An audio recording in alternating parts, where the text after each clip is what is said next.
সাবেক সেনা কর্মকর্তা জিয়াউল আহসানের বিরুদ্ধে ১০৪ জনকে গুম করে হত্যার মামলায় আন্তর্জাতিক অপরাধ ট্রাইব্যুনালে সাক্ষ্য দিতে এসেছেন সাবেক সেনাপ্রধান অবসরপ্রাপ্ত জেনারেল ইকবাল করিম ভূঁইয়া।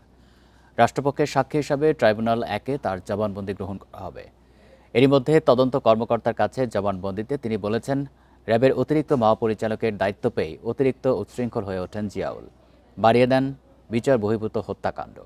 জিয়াউলের বিরুদ্ধে শতাধিক মানুষকে গুম করে হত্যার ঘটনায় ৩টি অভিযোগ এনে গত ১৭ ডিসেম্বর আনুষ্ঠানিক অভিযোগ দাখিল করেছিল প্রসিকিউশন।